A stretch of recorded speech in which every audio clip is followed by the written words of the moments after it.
22대 총선에 출마하고 싶습니까? 그렇다면 당신의 이야기를 들려주십시오. 22대 총선을 맞이해서 오마이TV가 마련한 특별 기획이죠. 나누구, 나는 누구인가. 대국민 출마 선언 프로젝트인데요. 저는 진행을 맡은 오연호 기자입니다. 자, 오늘의 손님은 임세은 님입니다.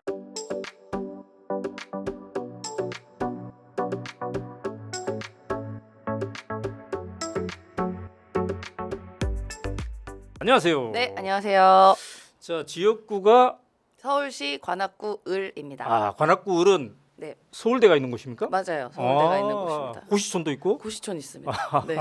그렇군요. 네. 현역 의원이 그러면 민주당의 정태호 의원이네요. 네, 민주연구 원장이시고요. 네, 정태호 그래요. 의원입니다. 네. 네. 자, 이 나누고 프로그램의 룰은 좀 아시나요? 대략은 봤는데요. 근데 그래요. 제가 뭐 다른 방송도 많이 나가긴 하는데 네. 저는 이런 방송이 제일 민망하고 어려워요. 제 자기를 얘기하는- 자랑해야 되니까. 네, 제 얘기하는 게 제일 힘들고 아. 차라리 여기서 그냥 윤석열 대통령 김건희 여사만 이렇게 주구장창 비판만 하면 가장 편한데 어렵습니다. 네, 그래요. 자, 그럼 바로 5분 사전 인터뷰 출발해 보도록 하겠습니다. 네. 자, 증권회사를 오래 다닌 걸로 알고 있어요. 몇 년 맞습니다. 다녔어요? 14년 정도 다닌 것 같아요. 횟수로. 그래요. 예, 증권맨으로서는 어땠습니까? 증권맨으로서 뭐 그렇게 음, 뭐 아주 제가 잘 나갔다고는 말씀 못 드리겠지만 네. 그래도 첫 회사에서 한 4년 만에 다른 회사로 오, 스카웃이 돼서 그래요. 다른 회사로 또 다니고 음, 그리고 제가 마지막에는 네. 2018년에는 그 당시 이제 제가 그 회사의 최연소 사회이사를 역임을 했습니다. 그렇구나. 네. 그러면 이제 정치, 넓은 의미의 정치를 내가 한번 해봐야 되겠다 이런 네. 생각은 언제쯤 시작했어요? 그러니까 이 현업 정치인으로서 정말 딱 하겠다 한 거는 네. 뭐 마음속으로는 내가 정치를 해야지보다는 네. 그냥 흘러가다 보니까 그냥 이 음. 길로 온 것 같다는 어. 운명처럼 생각이 들어요. 네. 근데 실제로 제가 음. 뭔가 정치인이 되고 국회의원이라는 음. 걸 해봐야겠다는 네. 한 8년 전쯤. 8년 전쯤. 예. 어허. 제가 왜 8년이라고 말씀드리면 네. 그 당시에도 이제 총선이 있었어요. 네. 예, 2016년 총선이 있었을 때였는데 네. 이게 여러 행태들을 봤을 때 저런 사람도 하는데 나는 네. 못할까라는 생각이 들었었지만 그 네. 당시에는 사회인이었고 그다음에 제가 갖고 있는 생각 중 하나는 그래도 내 나이가 앞에가 사자가 붙었을 때 네. 출마를 하는 게 맞지 않을까? 음. 그래도 그냥 막연하게 그냥 30대보다는 네. 뭔가 조금 더 배우고 성숙했을 때 그러면 음. 40대일 듯한 거예요. 아. 그러면 40대일 때를 봤더니 내년이더라고요. 2024년이더라고요. 계산을 해봤을 때. 그러면 2024년을 목표로 두고 네. 나는 그래요. 준비를 해야겠다라는 생각을 그냥 막연히 했죠. 자, 그래서 그 이제 국회의원은 이번이 네. 그러면 첫 번째 도전입니다. 네, 맞습니다. 자, 그랬더니 이 험난한 길에 아, 예, 가족들의 반응은 뭐 올 것이 왔구나. 아. 네, 근데 제가 이런 포부를 좀 가족들한테 그동안 많이 이야기를 했었어요. 네. 이런 것들 하고 싶다. 그런데 이제 직업 정치인으로서를 하겠다라는 것은 사실 뭐 이렇게 몇 년 전에 얘기했거든요. 네. 그래서 그냥 말로만 하는 줄 알았대요, 제가. 음. 그냥 막연히 그냥 희망사항이겠지라고 했는데 그냥 하나씩 제가 하는 걸 보더니 진짜 올 것이 왔네. 약간 이런 느낌이죠. 그래요. 그래서 갑작스럽게 짜잔한 게 아니라 뭐 그닥 놀라워하진 않았습니다. 아, 네. 그럼 남편분께서도 네. 이제는 적극 지지해주고 있습니까? 지금은 뭐 열심히 하라고 독려도 해주고 제가 이제 가장 어려운 게 신인이 네. 자금과 조직이거든요. 그럼 일단 이제 자금적인 측면에서 뭐 보너스를 받아오면 빨리 내놔라. 그러면 이제 주곤 하죠 여러 가지로. 아이들의 반응은? 제가 아들 하나, 딸 하나인데 아들이 이제 11살이에요. 네. 그리고 딸은 7살이고 뭐 7살 딸은 사실 뭐 아무것도 모르고 네. 이제 아들이 이제 관악 FC라고 축구 클럽을 다니거든요. 예, 축구 선수로 활동하고 있는데 네. 그 관악 FC의 학부모들이 이제 저를 좀 아나 봐요. 어머니들이. 네. 그래서 아들이 근데 엄마 감옥 갈 수도 있다는데 뭐 이런 류의 이야기를 하더라고요. 그래요. 자, 이 지역구 관악을을 선택했는데 네. 이 지역구와의 인연이라면? 제가 81년생인데 네. 태어나서 다른 동네에 살아본 적이 없습니다. 아, 그러니까 83년부터 이 동네에 거주했어요. 그래요? 예, 그러니까 잠깐 시집 갔을 때 몇 년 산 거 빼고는 다른 데 산 거 빼고는 그래요. 이 동네에서 거주해서 초등학교, 중학교, 고등학교 나오고 네. 시집 가서 아기까지 여기서 낳고 아이도 저희 아들이 네. 제가 다녔던 유치원이 이제 공립 어린이집 됐거든요. 네, 그 네. 유치원에까지 다녔죠. 그러니까 뗄래야 뗄 수 없는 인연. 그래요. 네. 이게 이제 서울대를 포함하고 있기 때문에 네, 좀 세대들이 젊습니까? 어떻습니까? 그러니까 오래 사신 분들은 이게 단독주택이 많다 보니까 네. 한 번 거주하신 분들은 오래 사신 분들이 많고요. 그 일부 대학동이나 삼성동에는 네. 그러니까 젊은 직장인들이 좀 저렴하게 거주하려고 사시는 분들도 많아서. 자, 이제 8년째 정치권 내에서 뭔가를 해봤습니다. 네, 네. 내가 정치 맞는 것 같네. 네. 이렇게 느끼던 순간은 어떤 자질이 나에게 있다고 생각했을 때 그런가요? 제가 결정을 빨리 할 때. 어, 예, 그러니까 뭔가 결정이 늦어지다 보면은 이게 네. 모든 게 다 지체되거든요. 네. 그냥 되든 아니든 그냥 빨리빨리 결정하고 넘어가고 네. 지나간 일에 대해서는 그냥 빨리 잊어버리는 그런 걸 봤을 때 이런 게 또 맞다 싶고 네. 또 사람을 좋아하는 거. 사람 만나면 약간 힘없는 스타일이거든요. 네. 자, 이제 예비 후보 등록 시작됐습니다. 네. 현 수준의 선거 운동은 뭘 하고 있습니까? 지금은 행사 있을 때 이제 찾아뵙고 네. 인사드리고 명함 나눠드리고 또 시간 있을 때는 그냥 동네 구석구석 다니면서 아하. 인사드리고 왜냐면 제가 할 수 있는 게 별로 없어요. 현역이 아니다 보니까. 그러니까요. 예, 예. 자, 핵심 슬로건은 어느 정도 가닥 잡혔습니까? 잡았는데 이거 좀 수정이 될 수도 있습니다. 그러니까 네. 현재까지는 현재까지는 네. 그 불의의 되게 민망한데 그 무능한 무능과 불의에 맞서는 담대한 용기. 담대한 용기. 네, 네. 아, 네, 괜찮은데요? 네. 자, 5분 사전 인터뷰 이렇게 해봤습니다. 네. 시간 되게 금방 가네. 금방 가죠. 자, 지금부터는 이제 10분 동안 네. 오롯이 임세현님께서 나는 누구인가를 설명하는 그런 시간을 네. 가져보도록 하겠습니다. 네. 화이팅! 네. 진짜 민망한 시간이다.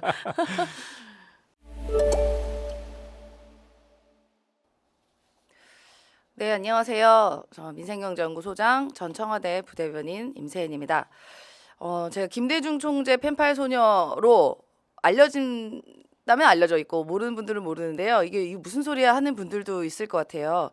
제가 중학교 2학년 때 그냥 어떠한 이유로 김대중 총재께 갑자기 편지를 제가 썼습니다. 뭐 여러 가지 사연이 있는데요. 그래서 그 이후에 김대중 총재께서 저에게 항상 건강하고 건실하게 자라서 훌륭한 사회인이 되길 바랍니다라는 마무리로 저에게 답장을 보냈고 이후에 이제 몇 번 편지가 주고 받았던 적이 있습니다. 그래서 그 이후에 이제 대통령이 되셨는데요. 저는 김대중 대통령 말씀처럼 그동안 어린 시절에 열심히 또 공부하고 말씀처럼 건강하고 또 건실하게 자라기 위해서 노력을 했습니다. 그리고 늘 머릿속에 김대중 정신을 생각하면서 저 김대중 대통령을 롤 모델 삼아서 우리나라 국민과 우리 지역에 계신 주민께 봉사하기 위해서 노력을 하고자 합니다. 아마도 하늘에 계신 김대중 총재께서 지금까지 성장했던 제 모습을 보고 많이 흐뭇해 하실 거다고 생각이 들고요. 또 앞으로도 국민을 위한 좋은 정치인으로 봉사하는 모습을 우리 대통령께 꼭 보여드리도록 노력을 할 것입니다. 네. 다음. 예, 제 슬로건 씩씩하고 당당하게 임세은입니다.입니다. 제 유튜브 채널이 있는데요. 유튜브 채널 이름이 임세은 식당입니다. 그 식당이 우리가 소위 아는 그런 식당이 아니라 씩씩하고 당당하게라는 의미도 포함되어 있고 임세은식의 당을 만들겠다. 그 당은 당당하게 불의에 맞서고 정의를 수호하는 그런 당을 만들고 싶다라는 저의 의지입니다. 어떻게 보면은 지금의 윤석열 정권이라는 이 폭주하고 있는 이 시대의 화두는 당당하게 맞서고 정의롭게 싸우는 것이라고 저는 생각을 하고 있습니다. 많은 민주당 지지자분께서 매우 답답한 지점이 왜 민주당은 할 말 제대로 못하고 툭하면 역풍분다, 뭐 중도병이냐 이런 이야기를 하더라고요.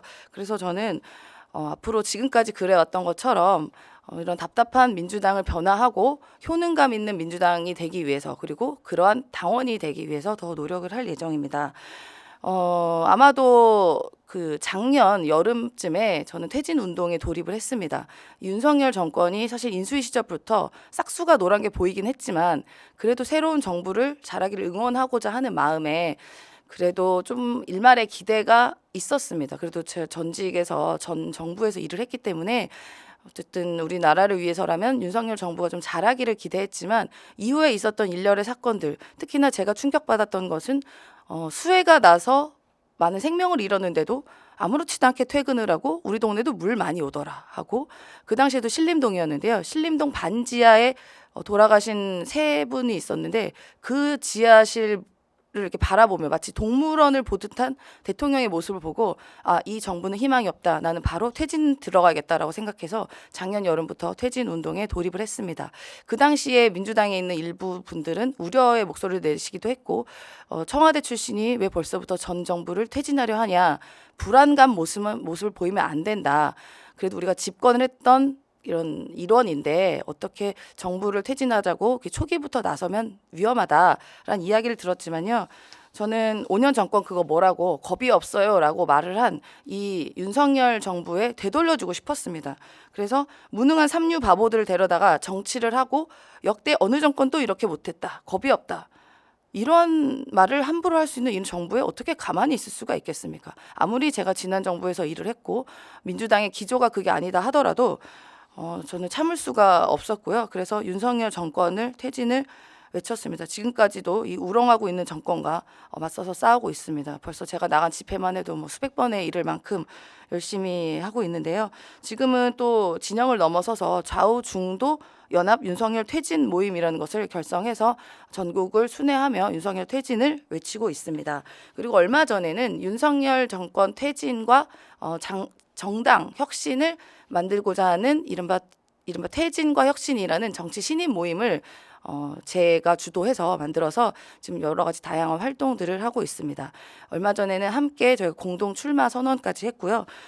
소위 말하면 당내의 원칙과 상식이라고 하는 당내에 있는 기득권이면서 끊임없이 당내 내부 총질을 하는 분들과 맞서서 저희가 대응을 하고 있습니다.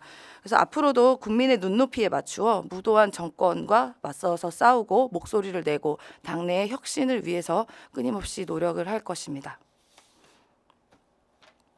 네, 저 모습이 이제 저희가 결성한 좌우 중도 연합 퇴진 운동에서 아마 첫 번째 저희가 갔던 데 같은데요. 저희가 일부러 보수 진영을 찾아다닙니다. 저쪽 아마 대구에서 집회였던 걸로 기억을 하는데요. 진보 쪽에서는 이미 윤석열 정부에 대한 심판은 저희가 끝났다고 생각을 합니다. 이제 보수도 일부 보수만 윤석열 정부를 좀 붙잡고 있다고 저는 보고 있는데요. 그래서 저희가 일부러 보수들이 있는 곳, 대구, 부산, 뭐 춘천 이런 곳을 찾아다니면서 이 윤석열 정권의 무도함, 또 무능을 알리고 또 퇴진이 필요한 이유들을 끊임없이 이야기를 하고 있습니다. 지금 퇴진이 불가피하다면 지금 이 21대 국회에서 퇴진이 불가피하다면 저는 22대 국회에서 만약에 제가 입성을 하게 된다면 전 첫 번째 공약사항으로 윤석열 퇴진을 말씀드릴 것입니다. 네, 그래서 그 부분도 저희 퇴진과 혁신에서도 같이 동의가 돼서 그 퇴진과 혁신 18명이 국회에 입성하게 된다면 저희는 모아서 윤석열 탄핵을 1호로 발의를 할 예정입니다. 네, 지금 끊임없이 당 대표 혹은 지도부에 대해서 맨날 내려와라 하고 있죠. 저는 용납할 수 없는 게요. 지금 뭐 이재명 대표라서 그런 것이 아니라 어쨌든 민주적인 절차로 당원의 선출에 의해서 선출된 대표고 지도부입니다. 그 중간중간에 때로는 실수할 수도 있고 못할 수도 있다고 생각합니다. 뭐 저는 그렇게 생각은 안 하긴 하는데요. 그런데 뭐만 있으면 맨날 대표 내려와라. 무슨 바깥의 외부의 일로도 대표 내려와라. 뭐 틈만 나면 대표 내려오라 하는 저는 그런 작태들에 대해서 사실 이해가 안 되고 납득도 안 됩니다. 그래서 저 때 이제 당원 저희가 한번 간담회였는데요. 저 자리에서 대표가 옆에 계시긴 했지만 그래도 이런 지도부를 내려오고 끊임없이 당대표를 흔들려 하는 일부 세력에 대해서 날카로운 발언을 했습니다. 그래서 저 대통령 느낌 이 발언으로 사실 문제가 됐었는데요. 저건 뭐냐면 그 당시에 심리적 쥐팔 상태 뭐 이러면서 윤석열 정권이 외교를 그렇게 약간 희화화하지 않았습니까? 뭐 심리적 쥐팔 상태, 핵공유 느낌. 그래서 자꾸 느낌 외교를 하고 있다라는 이야기를 하길래 저는 지금의 윤석열 대통령이 대통령으로서의 느낌이 전혀 들지 않는다. 어떻게 보면은 이재명 대표가 대통령 같다. 이재명 대통령 느낌 아니냐? 이런 말을 한 적이 있어요. 그래서 제가 저 발언 이후로 수많은 종편에서 한 3일 동안 먹잇감이 됐고 심지어 제가 출연하고 있는 종편도 다 하차를 하게 됐었습니다. 그만큼 대통령을 지금 비판하면 이렇게 무슨 방송 장악도 아니고 패널 하나하나까지 하차시킬 만큼 지금의 정부는 사실 굉장히 비정상적이다 생각이 듭니다. 하루빨리 비정상을 정상화라도 만들기 위해서 저희가 꼭 반드시 정권을 뺏어 와야 되고 그 시발점은 저는 22대 국회라고 생각하고 있습니다. 네, 마지막인데요. 미스터 선샤인에 보면 그런 얘기를 합니다. 그 여주인공이죠. 김태리 씨한테 당신은 꽃이 될 수도 있는데 왜 이렇게 힘들게 하냐, 힘들게 살고 있냐, 왜 이렇게 싸우고 있냐라고 이야기하자 김태리 씨가 이렇게 말을 합니다. 나는 꽃입니다. 꽃이 되려 합니다. 어떤 꽃이냐? 불꽃이 되려 합니다라는 이야기를 했습니다. 전 그 말이 굉장히 감동적이었고 어떻게 보면 많은 분들이 굉장히 안정적이고 좋은 컨디션에 있는 그러한 그 증권맨으로서의 삶을 왜 버리고 민생경제연구소라는 월급도 안 주는 그리고 맨날 나가서 싸우고 고소당하는 이런 힘든 일을 하고 있냐 그런 이야기를 물었을 때 딱히 말이 생각이 안 났어요. 그냥 내가 옳다고 생각해서 하고 있는 것이고 어떻게 보면은 이 어려운 정치권에도 내가 좋고 옳다고 생각해서 하고 있는 것인데 뭐라고 설명을 해야 되지? 이라고 있다가 그 미스터 선샤인의 내용을 보고 아 맞다. 나는 불의에 맞서는 꽃이 되려고 한다. 바로 불꽃이다라고 바로 떠올렸습니다. 네, 그래서 저는 많이 준비를 그동안 오랫동안 했습니다. 뭐 갑자기 나타난 사람 아니고요. 10여 년가량 당에서 활동을 했고 많은 시민단체 대표도 하면서 여러 가지 일들을 많이 했습니다.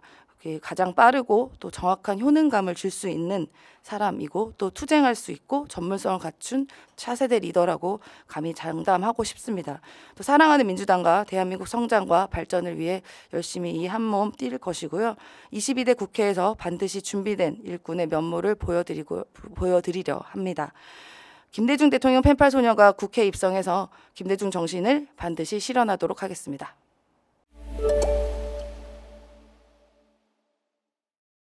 네, 고생했습니다. 근데 진짜 너무 네. 민망하고 그래요? 오히려 막 더 버벅거리게 되네요. 이게. 와. 근데 아주 잘하셨어요. 아, 그런가요? 저도 쭉 들어보면서 네. 이분이 어느 날 갑자기 등장한 분이 아니네. 예, 이런 생각을 확실히 했습니다. 이제 방송에서는 뭐 짬짬이 봤지만. 예. 자, 민생경제연구소 월급도 안 주는 데를 2018년부터 계속 했군요. 네, 예. 그러니까 안진걸 소장이랑 같이 하는 거? 예, 맞습니다. 아. 그래서 2018년에 이제 참여연대도 그만두셨어요. 네, 초에. 그래서 네. 저랑 같이 한번 그래요. 우리가 이제 작은 시민단체를 만들어서 조금 유기적으로 역동적으로 한번 만들어 보자. 그래서 그래요. 이제 시작이 됐죠. 네. 자, 아까 10분 발언의 시작과 끝을 김대중, 네. 김대중 정신 네. 언급했습니다. 김대중 정신의 핵심은 뭘까요? 그냥 저만이 가진 생각은 정의, 평화, 네. 통합, 평등. 네, 네. 그래요. 네. 자, 그 윤석열 퇴진 운동을 윤석열 대통령 임기 초부터 했어요. 100일 지나고 했습니다. 100일. 네. 100일 지나고. 100일 동안은 참았습니다. 그럼 그때부터 퇴진을 추청했는데. 네. 그래서 언제쯤 퇴진합니까? 빨리 제가 시켜야죠. 끌어내려야 됩니다. 정 안 되면 내년 국회에서 반드시 저는 1호로 탄핵을 올릴 공약 겁니다. 1호가 네. 윤석열 대통령 탄핵. 네. 그거다. 근데 또 얘기를 듣다 보니까 윤석열 대통령 탄핵을 위해서 좌우 중도 연합을 하고 있어요? 네. 그러니까 저희가 네. 지난 박근혜 대통령 탄핵 때도 봤지만 민주당의 힘으로는 할 수 없어요. 음. 그러니까 어딘가 이 보수에서도 네. 일부가 세력이 넘어와야 탄핵이 될 수 있다고 생각하거든요. 네. 근데 일부 지금 보수 세력에서는 윤석열이라는 사람이 보수의 입장에서도 절대 납득이 안 되는 사람입니다. 위조하고 조작하고 거짓말하고 국가를 위해 도대체 뭐를 하냐에 대한 그런 지점이 있어서 그런 분들과 함께 그래요. 모아서 하고 있죠. 자, 이제 아까 보수가 있는 곳으로 일부러 막 찾아간다고 그랬어요. 네. 이렇게 가면은 네. 보수 그 길거리에서 만난 보수가 뭐라고 합니까? 욕하죠. 엄청 욕합니다. 왜 이렇게 하고 있냐고. 임기 초에 도와줘야지. 윤석열. 윤석열을 욕한다고? 윤석열 욕하는 거 갖고 욕을 하죠. 저희를 보고. 그러니까. 이 빨갱이 놈들아. 무슨 그러면서 전직 대통령부터 막 욕을 하죠. 그들이 네. 욕 많이 먹고 있습니다. 그럼 또 하나하나 설득을 해가면서. 아니 근데 그런 분들은 설득이 안 돼요. 그렇게 욕을 하러 오시는 분들은 애초에 맘먹고 오신 분들이라서 네. 심지어 포항을 한번 갔는데 거기서는 이른바 일부러 약간 그 태극기 부대라고 해야 되나? 하여튼 무슨 네. 부대분들이 쭉 오셨어요. 군복 입고 저희 거의 맞을 뻔했습니다. 아, 둘러싸여가지고. 네. 자, 만약에 국회에 들어간다면 말이죠. 네. 상임위는 어떤 상임위를 해보고 싶습니까? 아무래도 음. 제가 그래도 증권맨 출신이고 아. 경제 쪽에서 일을 했다 보니까 네. 저는 정무위 쪽에 가고 싶습니다. 아. 그리고 또 하나 있다면 운영위. 음. 그래서 만약에 지금의 윤석열 대통령이 네. 유지가 된다면 음. 그때까지 윤석열 대통령이라면 네. 물론 그 안에 끌어내리고 싶지만 그러면 운영위 가서 그 대통령실 담당이잖아요. 운영위가. 네네네. 그래서 대통령실의 이런 여러 가지 비리들을 그래요. 좀 파헤치고 네. 싶습니다. 자, 지역구 얘기를 해보면 지역구의 현안 중에 네. 요건 내가 좀 중심적으로 풀어보고 싶은데 이런 게 있어요 지금? 지금 가장 어려운 게 음. 저도 제가 오랫동안 살았지만 네네네. 교육과 교통이거든요. 거기 서울대학교 있는데. 네, 네. 그래도 이제 최근에는 경전철이 일부가 음. 개통이 되면서 그런 문제가 조금 해소가 됐고, 네. 근데 교육 문제는 여전히 아직도 좀 음. 시급한 상황이죠. 아. 사실 저도 학교 다니면서 친구들이 다 전학 갔어요.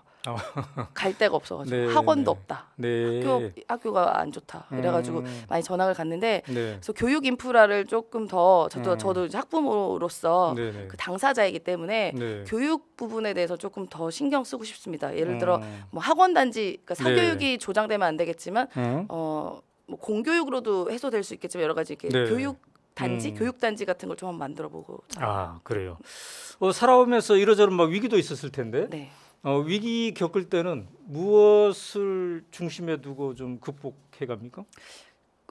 제 나이로는 아직까지 뭐 위기라고 음. 하기는 좀 뭐하지만 네. 어떤 결단들의 시간들이 약간 위기라고 봐요. 음. 그러니까 예를 들어 제가 직업이 바뀐다던가 네. 뭔가 뭐 그럴 때가 전 결단의 시기라고 보는데 네. 그냥 가족들과 이야기하거나 음. 가까운 선배들과 그래요. 뭐 이렇게 같이 음. 이야기하면 뭔가 해답이 나오더라고요. 음. 결국은 사람을 통해서 뭔가 음. 이야기가 나오는 것 같습니다. 이제 지역에 돌아다니다 보면 네. 정치에 관심 없는 청년들 만날 수 있어요. 네, 네. 그런 친구들에게는 어떻게 참여하라고 설득합니까? 그런 분들 아예 명함을 아예 안 받아요.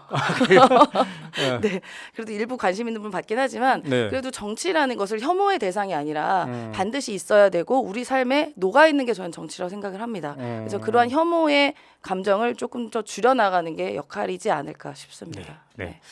자, 잘 마치셨습니다. 네, 빨리 끝나네요, 네. 진짜. 이런 컨셉의 프로그램 하나쯤 있어도 되겠죠? 네, 좋아요. 네. 네. 지금 막 신청이 물밀듯 들어오고 있습니다. 그렇죠. 그러니까 정치 신인들에게는 사실 홍보할 수 있는 수단이 많이 없어서 네. 어떻게 보면 진짜 가뭄에 담비이지 않을까 그래요. 싶네요. 네. 오늘 나와 주셔서 감사하고 네, 또 잘 하셨습니다. 고맙습니다. 22대 총선에 뛰고 싶습니까? 그렇다면 당신의 이야기를 들려주십시오. 오마이TV가 22대 총선을 맞이해서 대국민 출마 선언 프로젝트 나누구를 마련했습니다. 저는 나누구 진행을 맡은 오연호입니다. 자, 오늘 이 스튜디오에 모신 손님은요, 더불어민주당의 황현선님을 모셨습니다.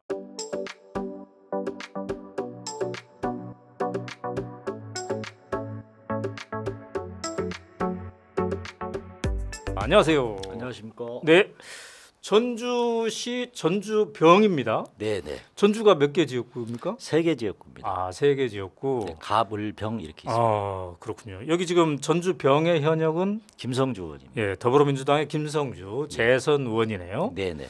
네. 자, 나누구 좀 보셨어요? 네, 뭐 예, 모니터는 좀 많이 그래요. 해봤습니다.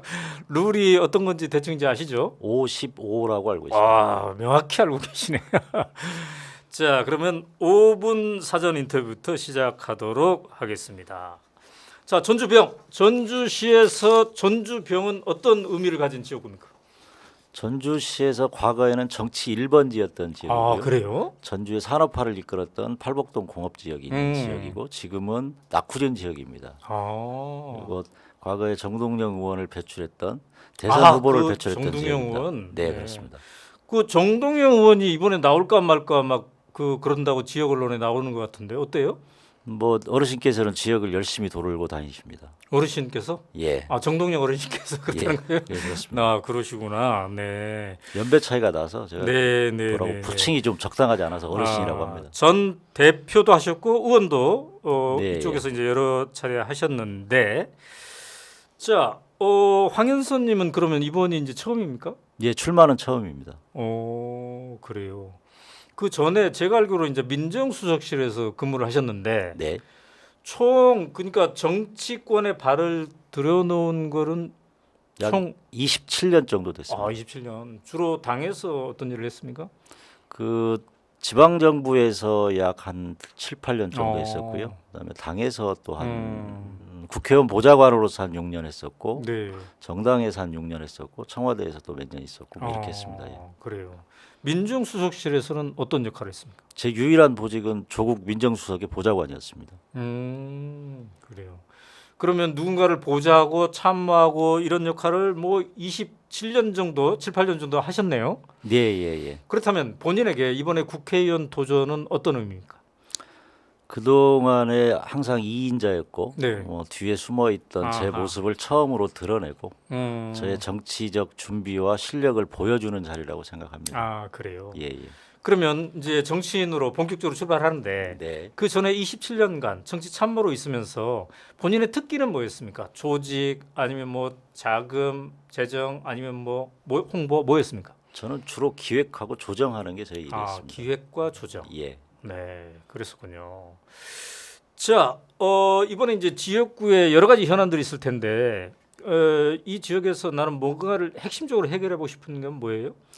저는 지금 전주시에서 가장 큰 특히나 이제 저희 선거구에서 가장 큰 문제는 전주 네. 팔복산단이 1960년대 전주의 성장세를 이끌었던 산단이 음. 노후 산단인데요. 네, 현재 50년 된 규제에 묶여서 이 아. 산단은 쇠퇴해 있고 네, 거의 뭐 빈 공업지대인데 그래요. 아직도 해결되지 못하고 있는 과제들이 많습니다. 네. 이 문제를 해결해야 음, 전주병이 성장할 수 있는 성장 통로를 확보한다 이렇게 생각합니다. 그래요. 지역적으로는 그렇고 네. 전국적 차원에서는 300명의 국회의원 중에 나 같은 사람 한 명은 꼭 필요할 것 같다.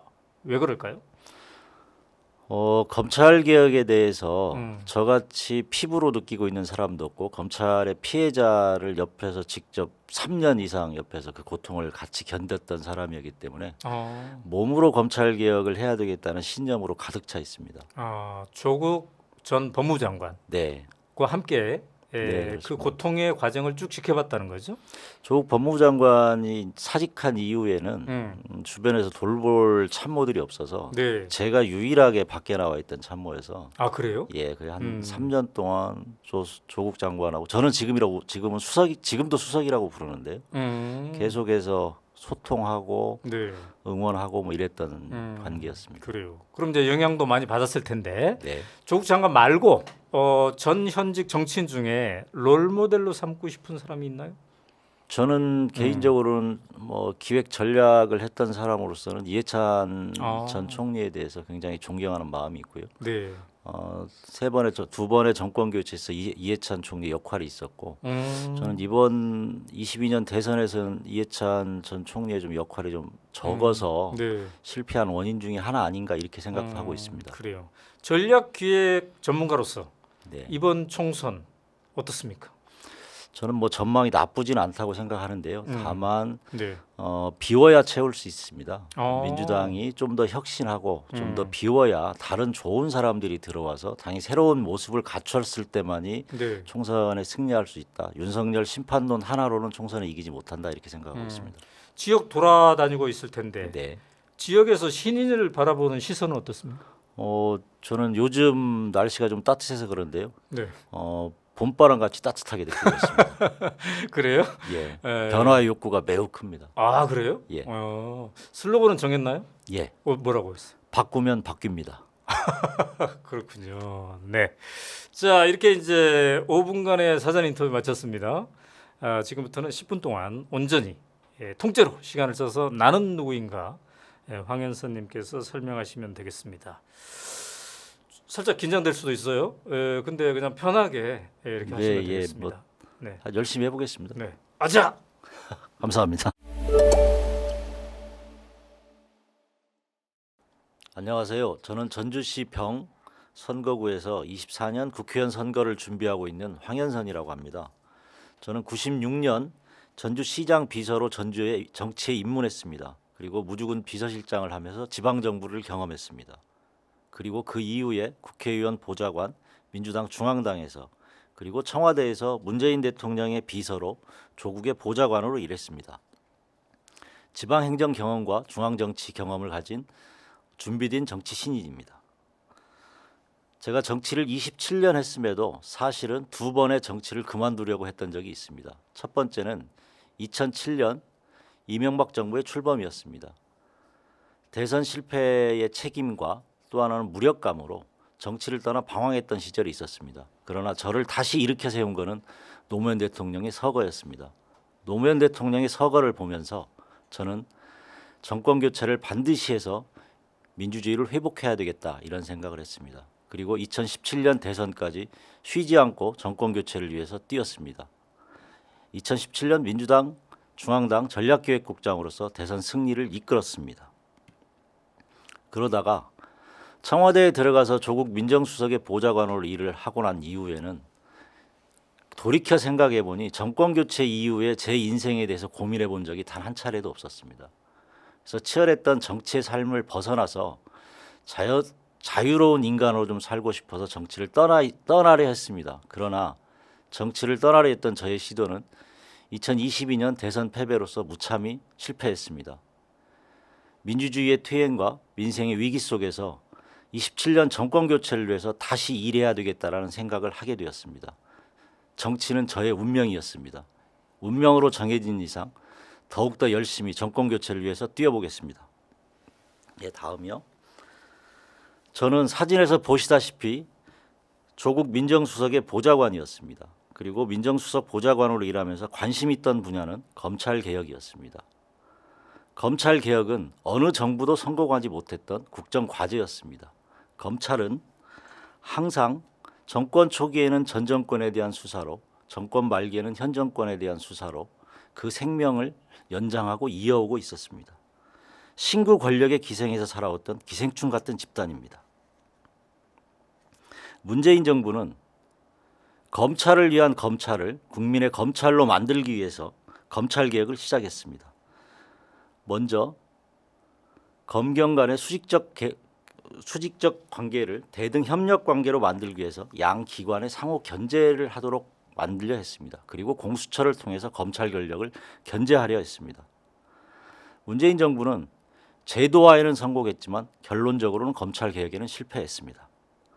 저는 검찰 개혁을 위한 검경 수사권 조정 회의에 처음부터 끝까지 배석했던 유일한 사람입니다. 검찰 개혁의 디테일에 대해서 누구보다도 잘 알고 있습니다. 문재인 정부는 검찰을 권력으로부터 자유로운 국민의 검찰 기관으로 만들려 했지만 결국은 검찰의 저항으로 제도화에는 실패했습니다. 제가 정치를 다시 시작하는 이유이기도 합니다. 검찰의 저항은 조국 법무부 장관 임명 이후에 윤석열 검찰의 공격으로부터 시작되었습니다. 야당과 손을 잡고 조국을 공격하기 시작했습니다. 검찰의 잔인하고 철저하고 지독했던 수사가 부부에 이어 자녀까지 기소되는 사상 초유의 사태까지 만들었습니다. 검찰은 검찰을 적으로 돌린다면 어떻게 되는지 국민들에게 똑똑하게 보여주고 있습니다. 그리고 검찰개혁을 할 사람들에게 다시 한번 보여주겠습니다. 검찰개혁을 하지 말라고 말입니다. 노무현 대통령의 수사는 이명박의 복수국이었습니다. 조국에 대한 수사는 검찰개혁에 대한 복수국이었습니다. 검찰이 권력을 잡은 지금은 이재명 제거를 위한 잔혹한 정치 학살극입니다. 검찰개혁은 민주주의 완성을 위해 뛰어넘어야 할 최후의 저항선입니다. 검찰개혁이 이루어지지 않는다면 우리나라의 민주주의는 요원합니다. 검찰개혁은 이제 시대정신입니다. 저 사진을 보면 문재인 대통령과 조국 전 수석 사이에 제가 있습니다. 저 퇴직 시절에 찍은 사진인데 그 사진을 찍으면서 제가 문재인 대통령과 조국 수석에게 약속했던 말이 있습니다.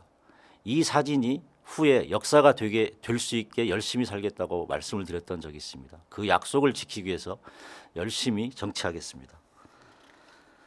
정치는 국민의 삶을 담는 그릇을 짓는 일입니다. 그런데 지금 정치가 그렇지 못합니다. 정치는 사라지고 정쟁만 남았습니다. 민생보다는 공천의 혈안이 되었습니다. 민주당이 위기라고 합니다. 위기 맞습니다. 2015년에도 그랬습니다. 2015년에도 민주당은 공천 경쟁에서 살아남기 위한 의원들의 분열로 위기를 맞았습니다. 그때 민주당은 혁신위로 위기를 극복했습니다. 당시에 시스템 공천 제도를 만들어서 공천 제도를 제도화하고 시스템 속에서 누구도 정치적으로 불이익을 받지 않는 제도를 만드는 데 집중했었습니다. 지금 민주당에 필요한 것은 혁신입니다. 공천에 대한 욕심을 버리고 국민의 삶을 담는 정책을 개발해야 됩니다. 공천 경쟁에서 벗어나 국민의 삶 속으로 뛰어들어야 합니다. 비워야 채울 수 있습니다. 당내에서 서로 싸울 일이 아니고 윤석열 검찰 독재 정권에 맞서 싸워야 합니다. 저는 민주당의 전략기획국장으로서 2027년 대선을 준비했던 2017년 대선 승리를 이끌었습니다. 2027년 대선 승리를 위해서 저의 경험을 다 쏟아붓겠습니다. 저는 최근에 검찰의 난이라는 책을 썼습니다. 정치인들이 만드는 자서전이 아니고 문재인 정부 검찰 역사의 기록의 현장을 남기려 했습니다. 조국의 첫 보좌관이자 야인이 됐던 조국 옆에서 지켜봤던 검찰 개혁의 시간을 쓰고자 했습니다. 저는 검찰 개혁에 대한 의지가 그 누구보다도 강합니다. 앞서 말씀드렸지만 우리는 검찰 개혁을 완수하지 못했습니다.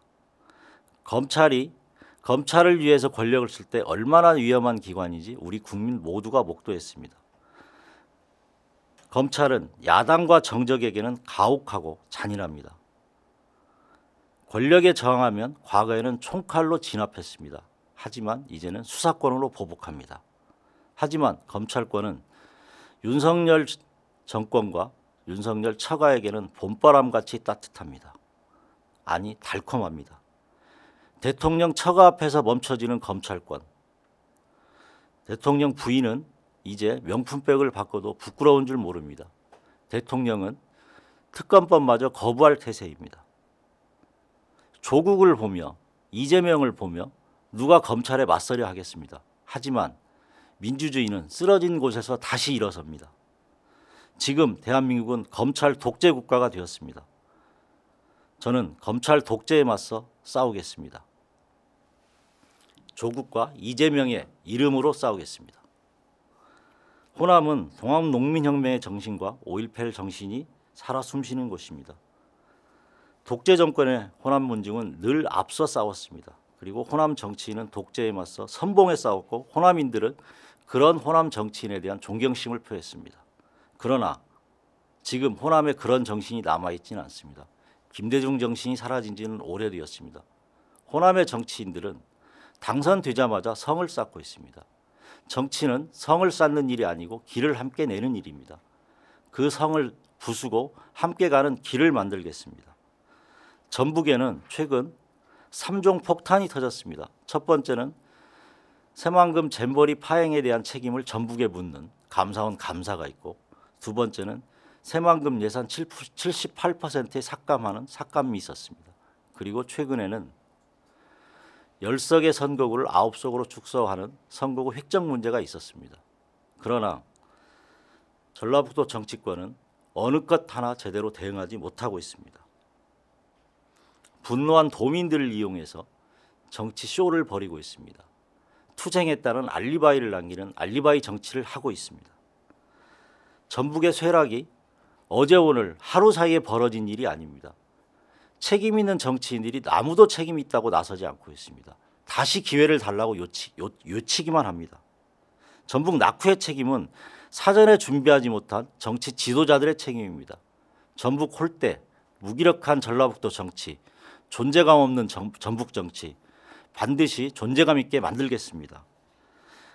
우리 후손들에게, 전북의 후손들에게 어제와 같은 내일을 선물할 수는 없습니다. 지금 전북에게 필요한 것은 익숙한 것과 결별하는 용기가 필요합니다. 새로운 시대는 과거와의 결별에서 시작합니다. 성을 쌓지 않고 새로운 길을 내서 전북의 미래를 준비하겠습니다. 감사합니다.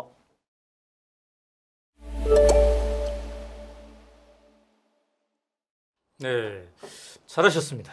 아, 잘했나요? 굉장히 떨렸습니다. 네. 자, 말씀을 듣고 보니까 거의 30년간 이제 정치 참모로만 있었는데 직접 본인이 이번에 등판합니다. 네. 자유롭게 그냥 인간적으로 혼자 즐기면서 살 수 있는데 이렇게 다시 나선 이유가 2020년 대선 패배 때문이라고 했어요. 네. 대선 패배 한마디로 왜 한 건가요? 전 전략에 실패했다고 생각합니다. 아, 그래서 원래 대선은 큰 거대 담론으로 전선을 치고 아, 작은 공약으로 표를 모으는 전략을 써야 되는데 그 거대 담론을 가지고 싸우는데 실패했다 이렇게 네. 생각합니다. 그래요. 그리고 또 이제 검찰 개혁 이게 실패한 게 또 다시 정치를 하는 이유라고 그랬어요. 네. 검찰 개혁 가까이서 지켜봤는데 왜 실패했고 윤석열 대통령이 등장하게 된 건가요? 저는 검찰을 고철 쓸 수 있다라는 우리의 나이브한 생각이 실패를 만들었지 않았나 이런 생각을 합니다. 검찰은 지금까지 보면 항상 네. 새로운 권력에 기생하며 음, 그 권력을 돕다가 마지막에는 그 권력에 배신을 하고 네. 이렇게 해서 본인의 영향력을 확대해 왔었는데 음, 이번에도 역시 그렇게 했다고 생각하고요. 특히나 윤석열 검찰총장 당시 후보자는 네. 저는 사기를 쳤다고 생각합니다. 아, 검찰 개혁을 원한다고 하는 대통령과 심지어는 뭐 검찰이 수사권까지 없어도 된다고 했던 기소권을 아예 기소권만 있으면 된다고 했던 사기까지 치면서 검찰 개혁, 검찰총장을 획득하고 그 이후에는 검찰 조직을 보호하기 위해서 네. 최선을 다했던 그 2012년 그 저 국정원 댓글 사건 때 네, 네. 그 국회에서 출석해서 저는 조직을 살아간다고 했던 그 말의 무서움을 뼈저리게 네. 뒤늦게서 깨닫게 해줬던 사례였습니다. 윤석열 총장이 정치적 행보를 할 때 네, 과감하게 쳐내지 못한 것도 이유일 수 있을까요? 저는 이제 문재인 대통령님이 원래 저는 그런 분이시라고 생각합니다. 법의 가치를 존중하시고 임기제 총장을 네, 지켜줘야 되겠다는 생각이 음, 대통령님이 그런 판단을 하셨다고 생각하는데 네. 저는 검찰 개혁을 위해서라고 하면 권력은 좀 비정하게 사용됐어야 되지 않나 하는 아쉬움이 좀 있습니다. 아, 그렇군요. 아까 이제 민주당 지금 필요한 것은 혁신이라고 그랬어요. 네. 그 혁신의 핵심은 결국은 지금 시대 정신이 맞지 않는 사람들, 사람을 비우는 일입니다. 네, 네. 그러니까 관행적이고 관성적이고 오래된 정치인들이 네. 새로운 세상을 이끌 수는 없다고 생각합니다. 네. 새로운 사람들이 들어와야 채워져야 새로운 세상으로 나가는 길이 보이는데 네. 지금 모든 분들이 다 자기가 새롭고 새로운 세상을 만들겠다고 하는 게 민주당의 문제라고 생각합니다. 아, 그래요. 오랜 동안 전략 기획을 해보신 분으로서 네. 지금 거론되고 있는 이낙연 신당 이것이 민주당에 줄 영향은 어떻다고 봅니까? 저는 특별히 영향이 있을 거라고 보지는 않고요. 네. 신당이 성공하는 조건은 대선 주자와 지역적 기반과 시대 정신이 있어야 되는데 네. 이낙연 전 대표가 추진하는 신당은 이 세 가지 중 어느 것 하나 갖추지 못했다고 생각합니다. 실패할 수밖에 없다 이렇게 생각합니다. 오랜 동안 조국 민정수석을 보좌했는데 네, 조국 정치인 조국 볼 수 있나요? 저는 개인적으로 정치인 조국을 만들겠다는 생각을 한 지는 꽤 오래됐습니다. 네. 다만 소를 물까지 끌고 갈 수는 있지만 물을 먹는 거는 소의 자유이기 때문에 거기까지는 뭐 제가 판단하는 문제는 아니고 네. 저는 궁극적으로는 정치로 복귀해서 본인의 정치적 명예와 네. 사회적 명예를 회복하는 이 길을 가야 된다고 생각합니다. 자, 만약에 국회에 진출한다면 어떤 상임위에 가고 싶습니까? 저는 1번이 법사입니다. 저는 계속 법사위만 지원할 생각입니다. 1호 법안 구상한 게 있나요 혹시? 저는 국가기소청, 국가수사청으로 만드는 검찰 개혁 법안을 만들겠습니다. 그래요. 민주당이 오래 전부터 청년 정치인 수요를 해왔는데 네, 요즘은 좀 저쪽에 비해서 좀 뒤진다는 느낌이 있어요. 왜 그럴까요? 청년 정치가 열 수 있는 기회들을 주지 않고요. 저는 민주당 정치의 가장 큰 문제는요. 네. 민주당 의원들이 생계형 정치인들입니다. 아, 정치를 그만두면 직업이 없어지기 때문에 월급쟁이 정치인들이 너무 많습니다. 그러다 보니 청년들에게 기회를 주지 않는 거죠. 그래서 정년 퇴직을 국회에서 맞으려는 분들이 너무 많은 것 같습니다. 그게 문제라고 생각합니다. 아, 그렇군요. 자, 이번 총선의 핵심적 의미 다시 한번 짚어본다면? 이번 총선은 검찰 개혁을 통해서 윤석열 정권을 심판하고 총선에서 200석을 얻어서 윤석열 정권을 탄핵시켜야 된다고 생각합니다. 저는 탄핵의 그날까지 끝까지 싸우겠습니다. 네, 잘 맞히셨습니다. 감사합니다. 자, 전주에서까지 올라오셨어요. 예. 네. 나누고 출연해 보니까 어떻습니까? 여기 안 나오면 후보 인증을 못 받는다고 해서 고생하셨습니다. 출연해 주셔서 감사합니다. 제가 감사드립니다. 자, 지금까지 전주의 전주병 출마를 희망하시는 황현선님과 이야기를 나눠봤습니다. 감사합니다. 감사합니다. 22대 총선에서 뛰고 싶습니까? 그렇다면 당신의 이야기를 들려주십시오. 오마이TV가 22대 총선을 맞이해서 특별히 만든 프로그램입니다. 나누구 대국민 출마선언 프로젝트인데요. 저는 진행을 맡은 오마이뉴스 대표기자 오연호입니다. 자, 오늘 스튜디오에 모신 분 좀 유명한 분입니다. 청년 정치 1세대 대표 주자 중에 한 분이죠. 국민의힘의 손수조님 모셨습니다.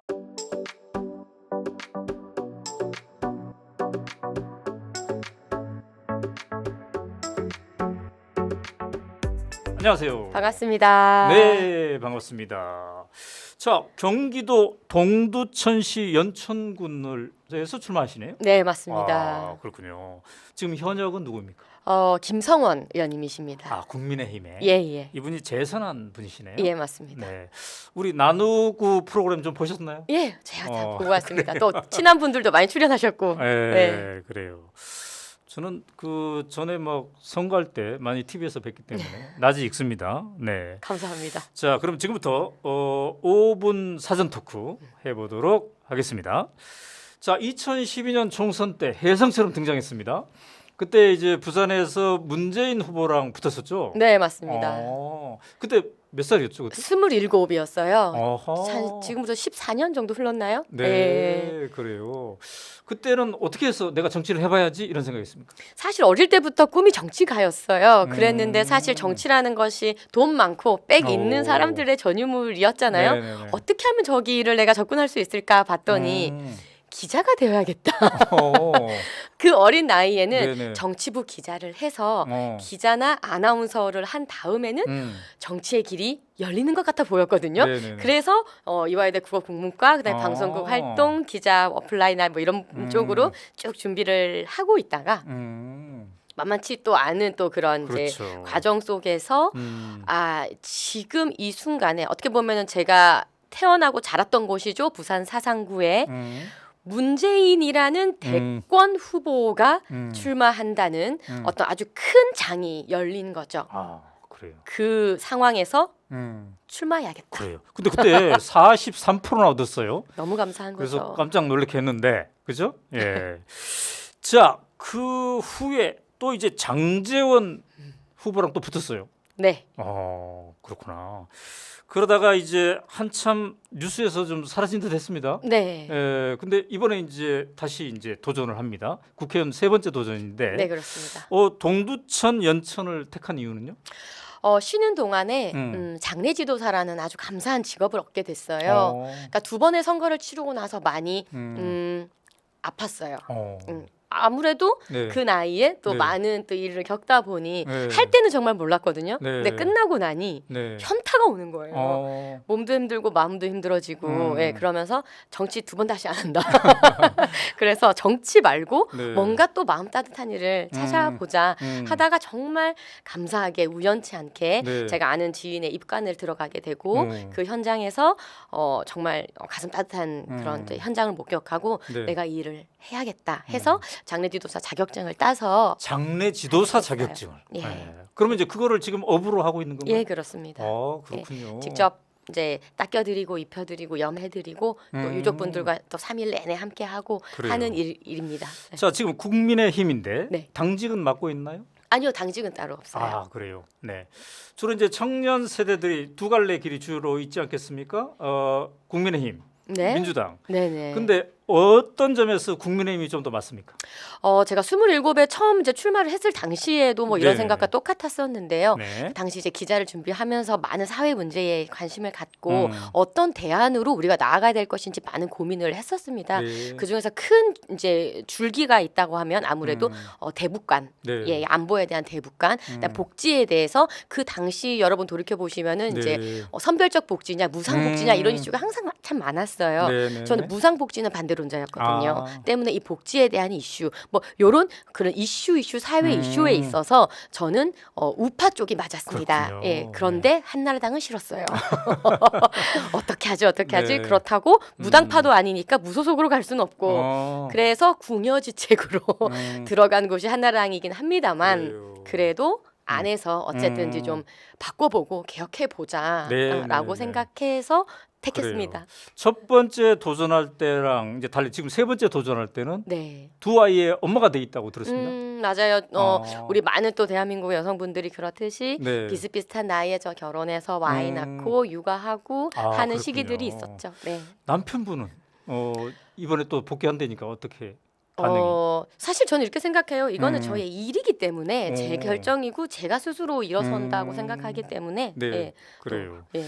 자, 이번에 이제 300명의 국회의원을 뽑지 않습니까? 그 중에 손수조 같은 사람이 반드시 필요하다. 왜냐하면 반드시 필요합니다. 왜냐면, 30대는 연령별로 봤을 때도 음. 반드시 필요하고요. 네네네. 그게 무조건 뭐 나이가 들어가야 되냐 하는 그런 차원인 것이 아니라 국회라는 것은 결국은 이 민의를 대변하는 것이지 네. 않습니까? 네. 5060의 네. 법률가들로만 일색인 그런 국회가 이때까지 뭐 얼만큼 국민을 대변해 왔습니까? 네. 예, 그렇기 때문에 네. 조금 더 다양하고 조금 더 음. 여러 분야의 사람들이 목소리를 내는 것이 마땅합니다. 네. 때문에 30대, 20대도 당연하고요. 들어가야 하고요. 네. 예, 그래서 연령별 다양성의 분포 측면에서 무조건 들어가야 되고 네. 또 여성인 면에서도 마찬가지고요.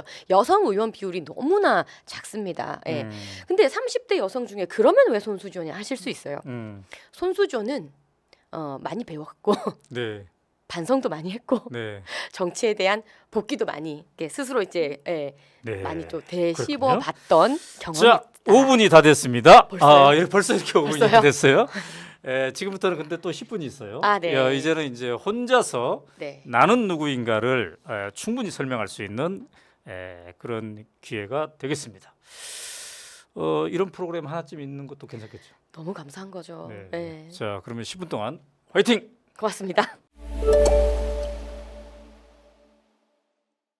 여러분 오랜만에 뵙습니다. 저를 기억해 주시는 분도 계실 거고 누구지 하시는 분도 계실 거예요. 그래서 나누구 프로그램의 덕분으로 이렇게 소개를 드릴게요. 몇 가지 키워드로 말씀을 드릴 텐데요. 첫 번째, 문재인 대항마. 네.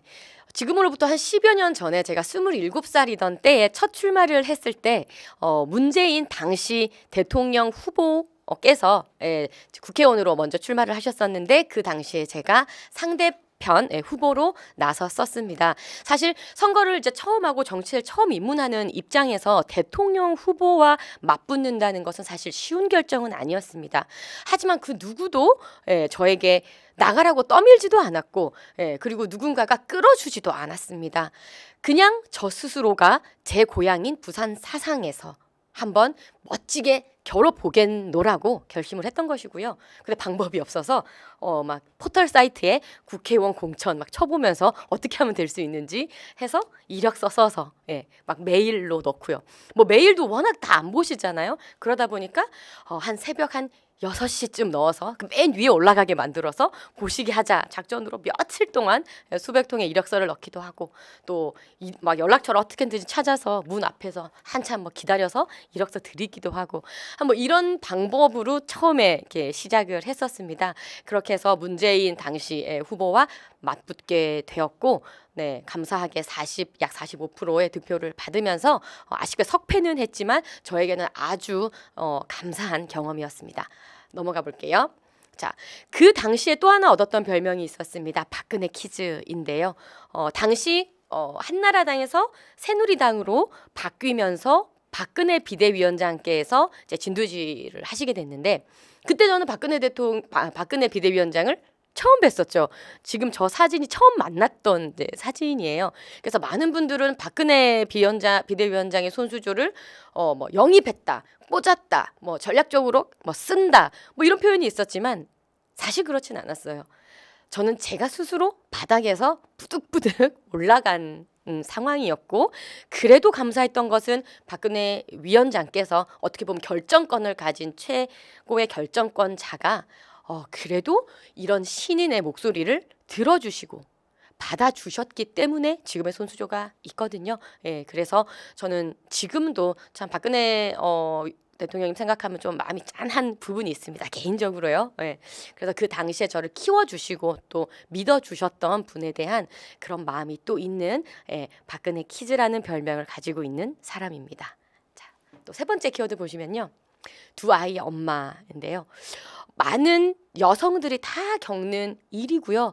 또 특히나 밖에서 일을 하시는 분도 그럴 것이고 전업주부로 계시는 분도 그러실 것이고 아이를 낳고 육아하는 이 우리의 가정은 정말 겪어보지 못하면 그리고 옆에서 같이 그것을 보지 않고서는 그 모든 것을 참 이해하기가 어렵죠.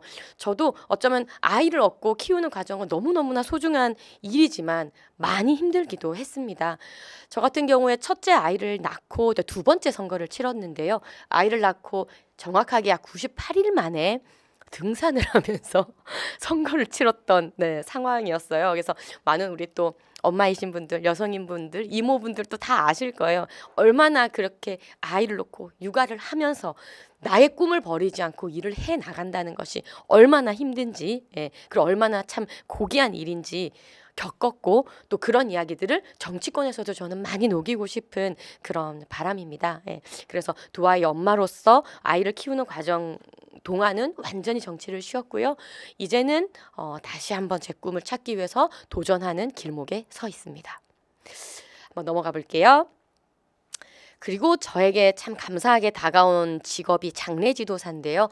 생소하신 분 계실 거예요. 예전에 장의사라고 불렀던 그 일이 이제 요즘은 국가 자격증이 생기면서 장례 지도사라고 부르게 됐습니다.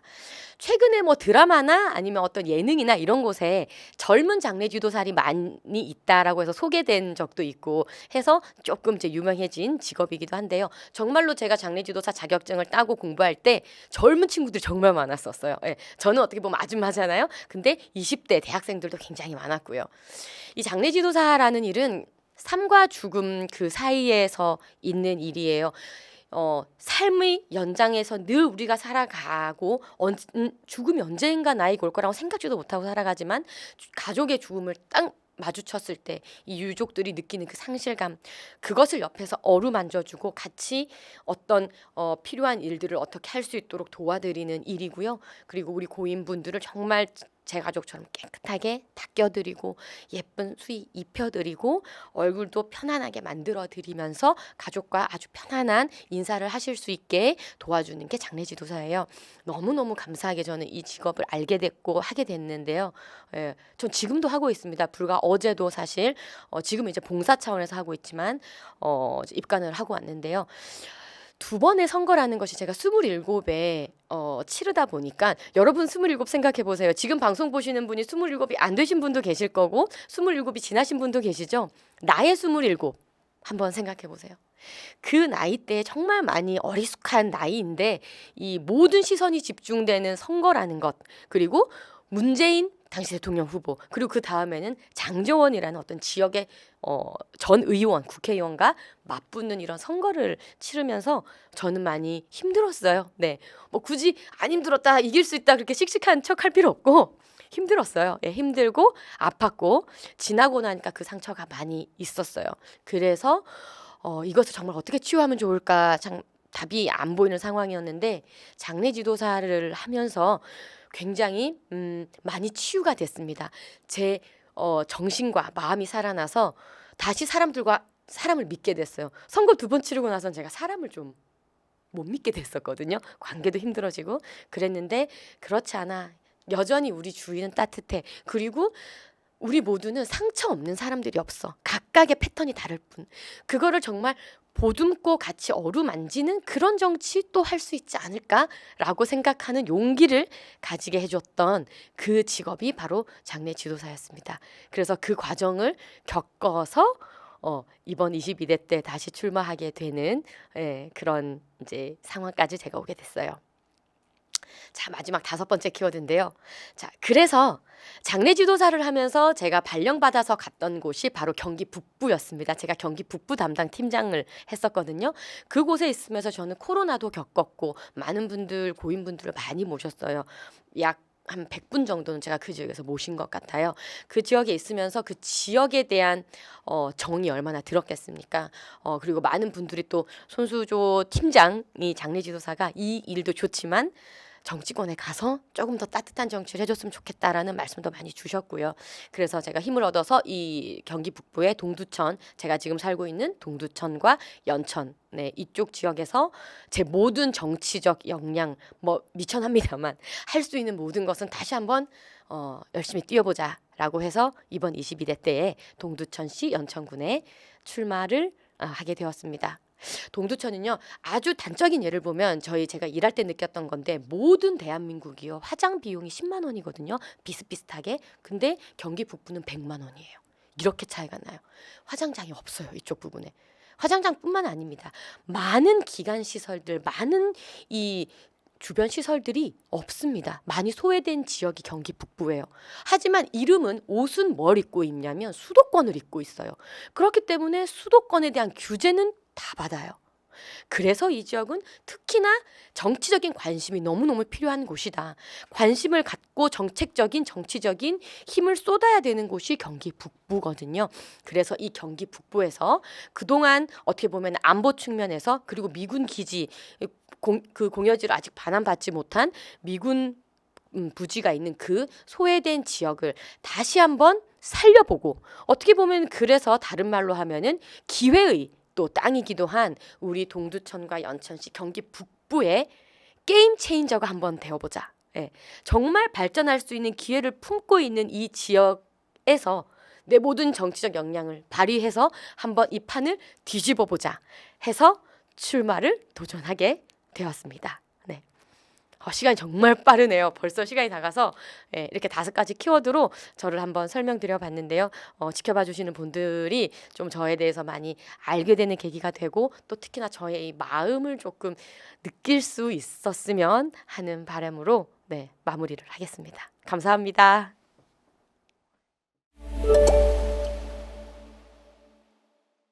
네, 잘하셨습니다. 감사합니다. 10분이 금방 가죠. 네, 그래서 이런 기회가 있다는 게 너무 좋아요. 제가 처음 출마했을 때 생각해 보면 네. 어디 가서 이렇게 얘기할 수 있는 곳이 없어서 그래요. 정말 힘들잖아요. 네, 네, 네. 네, 기회를 주셔서 너무 감사합니다. 저도 발표를 쭉 보면서 손수조 이런 사람이구나, 예. 이런 생각이 들었어요. 자, 박근혜 퀴즈라고 스스로 했는데 박근혜 대통령에 대해서는 지금 어떤 평가를 하고 계십니까? 정치적으로 공과가 뭐 뚜렷하겠지만 뭐 네. 여느 다 정치인이 그렇듯이요. 예, 저에게 박근혜 대통령은 정말 원칙주의자시고 어떤 말씀을 하셨냐면, 나도 국민을 위해서 일하고 당신도 국민을 위해서 일하기 때문에 네. 우리 둘은 친하지 않아도 된다고 하셨어요. 그래서 사실 어떻게 보면은 뭐 대통령이 되시고 나서 좀 농공 행상의 부분이 뭐 아쉽다라는 사람도 주변에 많았고, 네. 여러 가지 뭐 사람을 안 챙기냐 뭐 이런 부분도 많았지만 그것보다는 굉장히 원칙적이시고 그래요. 오히려 그런 면이 저는 좋아요. 자, 그렇다면 이렇게 질문해 볼까요? 지금은 그러면은 누구를 롤모델로, 정치인의 롤모델로 생각합니까?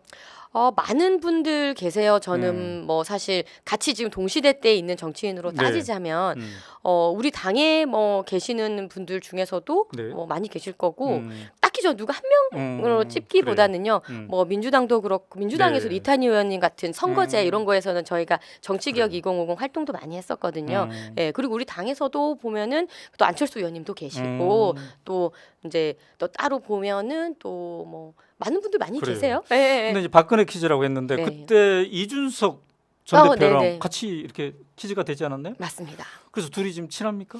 지금 안 친합니다. 아, 그래요? 좀 결이 달라요. 예. 이준석 전 대표는 어떤 것 같아요? 보시기에. 이준석 전 대표가 당대표 됐을 때까지만 해도 제가 많이 응원을 하고, 네. 그 응원을 했던 것은 결국 그것이죠. 그 당의 음. 어떤 기득권이나 그 부패했던 부분을 네. 완전히 도려내고 뭔가 새롭게 쇄신을 해달라는 음. 의미에서 이렇게 많이 응원을 했었는데, 네. 그 뒤로 보여지는 행동들이 사실은 뭐랄까요? 좀 세심보다는, 당의 세심보다는 본인의 어떤 그런 것들이 많았고, 사실 제가 가장 저와 결이 안 맞았다고 생각하는 거는 혐오성 발언, 이렇게 뭔가 조롱을 하는 듯한 정치, 이런 부분은 네. 저는 옳다고 생각하지 않아요. 네. 그래요. 많지 않으면 전화도 요새는 잘 안 합니까? 한지 좀 안 한 지 좀 됐습니다. 아, 그렇군요. 자, 국회의원이 된다면 들어가고 싶은 상임위는? 전 보건복지위 들어가고 싶습니다.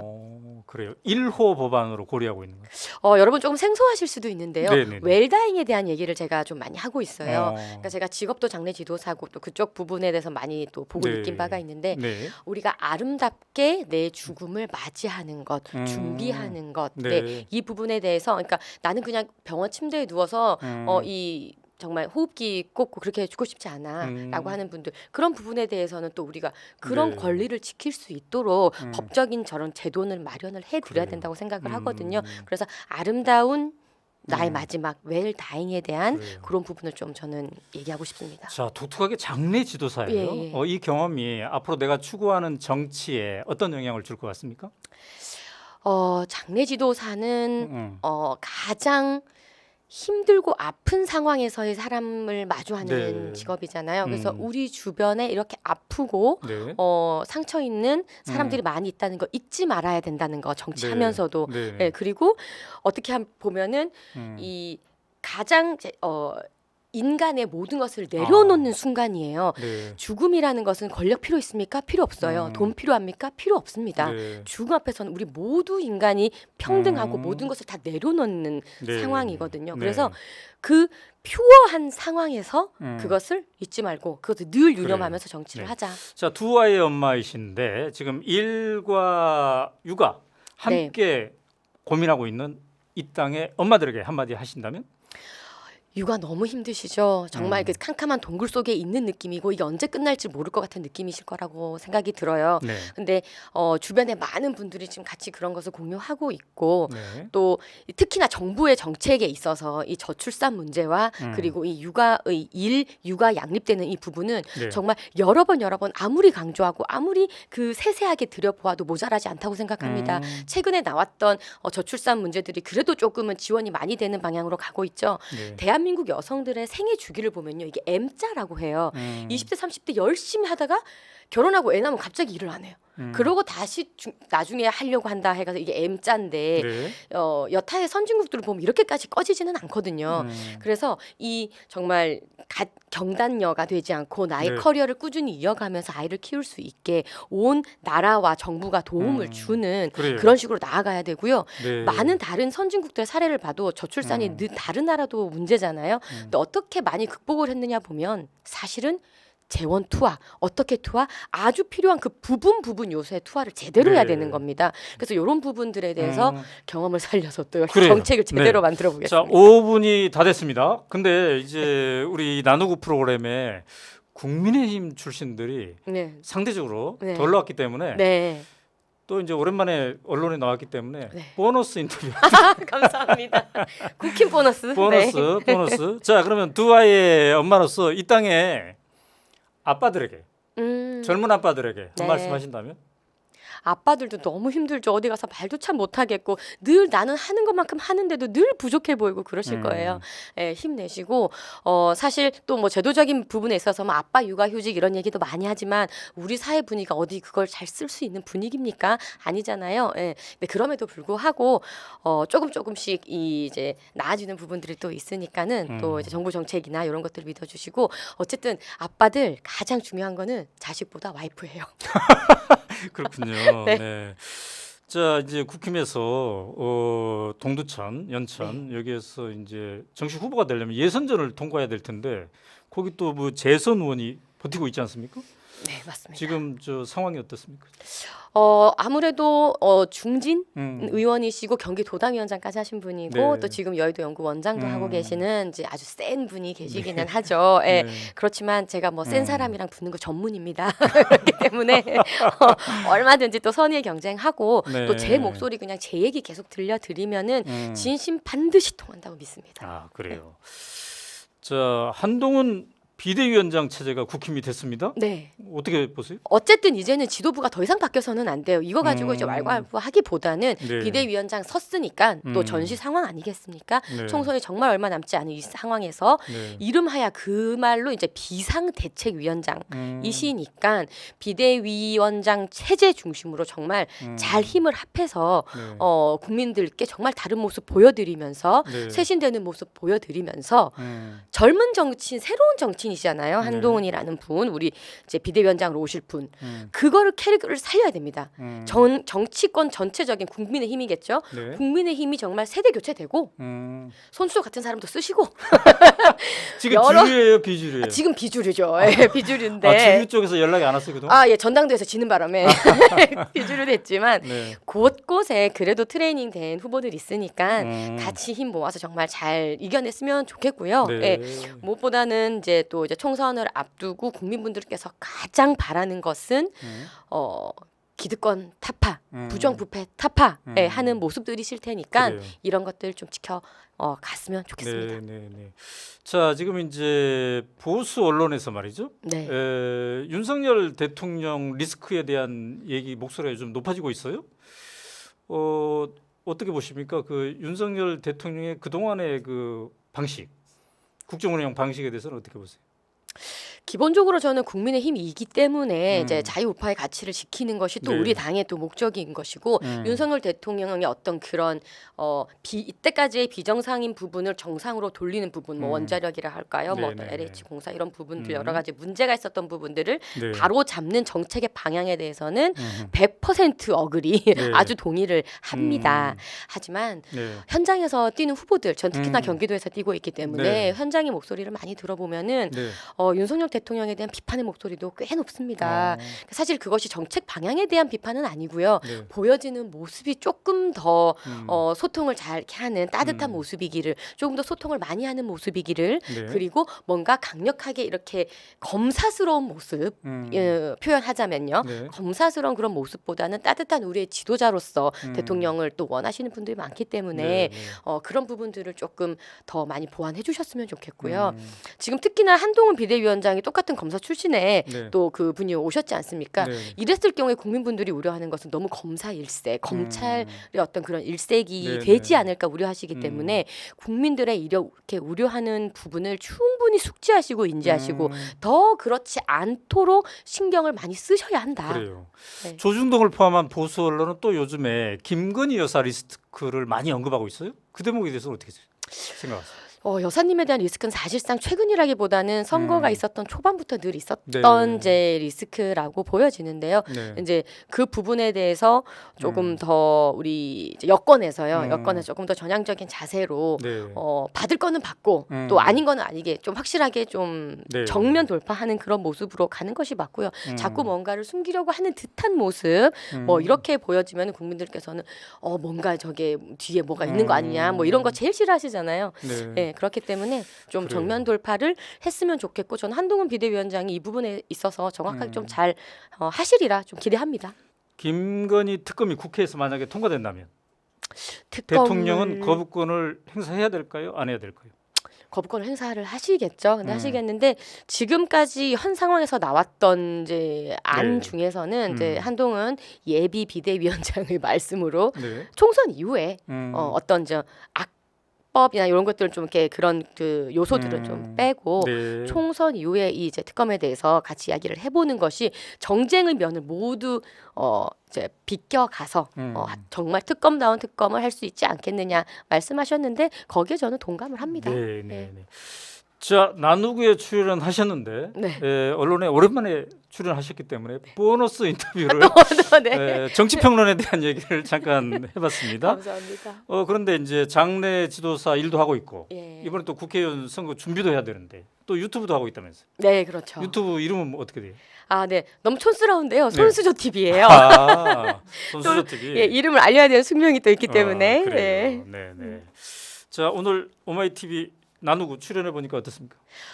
조회수가 엄청 많이 나오더라고요. 네, 예, 그래서 정말 그 우리의 얘기를 이렇게 오래 들어주시는 매체가 그렇게 많이 없습니다. 솔직히. 예. 네, 네, 네. 그래서 또 네. 이렇게 기회를 주셔가지고 감사하고 이걸 또 네. 다 좋은 걸음 삼아 발돋움해서 또 지역에서도 열심히 네. 예, 홍보하고 활동하겠습니다. 네, 감사합니다. 자, 지금까지 경기도 동두천, 연천에서 출마를 준비하고 계시는 손수조님과 이야기를 나눠봤습니다. 감사합니다. 고맙습니다. 네. 22대 총선에 출마하고 싶습니까? 그렇다면 당신의 이야기를 들려주십시오. 오마이TV가 22대 총선을 맞이해서 특별 기획을 마련했습니다. 나누구, 나는 누구인가 대국민 출마 선언 프로젝트인데요. 저는 진행을 맡은 오연호입니다. 오늘 스튜디오에 모신 손님은 진보당의 김도현 님입니다.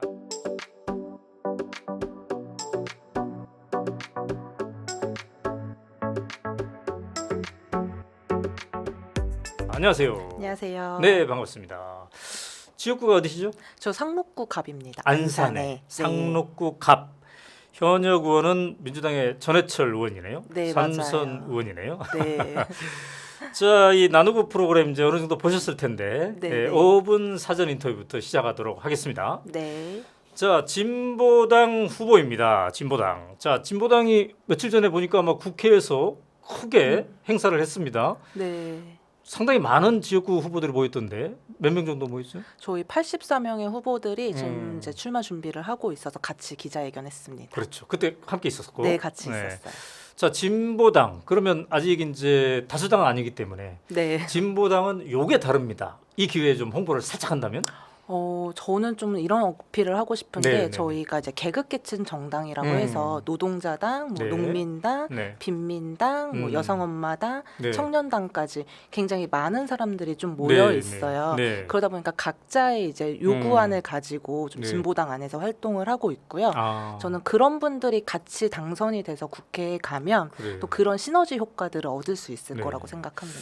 김도현님은 정치 경력이 몇 년입니까? 제가 2016년도에 첫 출마를 했었거든요. 그래요? 네. 세 번째 출마인데 이제 좀 꽤 되는 거죠, 이제. 세 번째 출마. 첫 번째 출마 2016년에? 네, 맞아요. 그렇구나. 그럼 뭐 거의 막 대학생 때 했나요? 그때 졸업하자마자 바로 했었던 것 같아요. 음. 기억에. 20살, 아하. 20대 중반이니까. 그래요. 네. 이 방송 지켜보는 청년들이 네. 정치 그러면 나랑은 좀 아닐 것 같은데 이런 생각 할 수 있어요. 음. 정치하는 재미는 뭡니까? 저는 다양한 사람들을 좀 만날 수 있는 기회가 아. 되기도 하고요. 네. 우리가 정말 하루에도 많은 기사들이 쏟아져서 나오잖아요. 네네네. 이 기사에 대해서 나는 과연 어떤 입장을 가질 것인가 음. 이런 고민을 할 수 있는 게 좀 더 재미있는 것 같아요. 네. 안산의 상록구 갑이신데 여기 인연은 어떻게 됩니까? 왜 어, 이쪽을 선택했습니까? 제가 사실은 살고 있는 공간이기도 하고 어. 저희 아버지가 음. 초등학교 2학년 때 이사를 오셨어요. 네네네. 그래서 그냥 쭉 생활을 하다 보니까 자연스럽게 음. 좀 출마를 하게 된 것 같습니다. 자, 이 지역의 특색은 뭡니까? 상록수 하면 네. 많이 아마 그 소설을 좀 네, 네. 떠올리실 네, 네. 텐데요. 음. 그래서 좀 그런 문화적인 부분, 역사적인 음. 부분이 굉장히 잘 담겨져 있기도 하고요. 네. 배구를 좋아하시는 분들은 아마 오. 많이 아실 거예요. 그래요. 네, 상록수역 근처에 굉장히 큰 경기장이 있는데 많이들 보러 오시는 걸로 알고 있습니다. 아, 그렇구나. 자, 이 전현직 정치인들 중에 이 사람은 내가 앞으로 좀 따라 배우고 싶었어. 이런 사람이 있나요? 저는 사실은 그 전에 이정희 대표 아마 많이 네, 기억하실 네, 네, 거예요. 네, 네. 많은 분들이 좋아해 주시기도 했는데 네. 일반 정치인이 내지 않았던 목소리를 저는 많이 냈다고 생각을 해요. 그래요. 그래서 앞으로도 좀 많이 배우고 싶은 네, 정치인입니다. 내가 만약에 국회의원이 된다면 이런 법안은 하나쯤 만들어 보고 싶은데 이런 게 있나요, 혹시? 당에서 저 청소년 특위장으로도 같이 좀 일을 하고 있는데요. 네. 청소년 관련한 법안이 좀 더 저는 많아져야 된다고 생각하고 네. 최근에 이제 학생인권 조례가 굉장히 논란이 되고 있잖아요. 네, 네, 네. 그래서 아예 이제 인권 조례로 두는 게 아니라 청소년 인권법 자체를 좀 만들어야 하지 않을까 고민하고 있습니다. 네. 지역구적인 입장에서는 이것만은 내가 좀 이 지역에서 해결해야 되겠다 이런 게 있나요, 혹시? 제가 다니다 보니까 저희 해양동이라는 동네가 있는데 네, 네, 네. 여기가 좀 교통편이 좋지가 않아요. 그래서 굉장히 많은 분들이 이제 네. 지하철을 좀 원하고 계시는데요. 네, 네, 네. 저도 공감이 굉장히 많이 되더라고요. 그래서 그런 부분을 좀 같이 해결해 보고 싶습니다. 그래요. 진보당은 이제 큰 당은 아니기 때문에 네. 지역에 나서는 후보들이 서로 연합해서 운동도 할 수 있겠습니다. 함께 연합해가지고 지역구 네. 후보들이요. 네, 지역 후보들. 저희가 안산에만 지금 3명의 후보가 출마를 했거든요. 네, 지역구가 네. 아마 3개로 줄어들 가능성이 있는데요. 그래서 보통은 이제 저희 후보들끼리 같이 다니면서 인사도 드리고 네. 하고 있어요. 그래요. 자, 지금 이제 핵심 슬로건 같은 거는 정해가고 있나요? 지금 국민의 스피커를 국민의 스피커. 고민하고 있습니다. 그래요. 12일부터 12월 12일부터 후보 등록 예비 후보 등록 네. 시작했는데 했습니까? 네, 했습니다. 했더니 무슨 변화가 있던가요? 어떤 선거 운동을 더 할 수 있습니까? 기본은 아직은 이제 이전에도 이제 피켓 들고 인사하고 이런 네네네. 것들이 있어서 뭐 네. 명함을 정도만 전달하는 정도가 좀 달라진 부분인 것 같고요. 네. 이제는 선관위에 관심을 너무 많이 갖게 되어서 아, 그래요? 그게 저한테는 가장 많이 달라진 점 같습니다. 그런 점도 있겠군요. 네. 진보당 후보입니다. 그럼 반응은?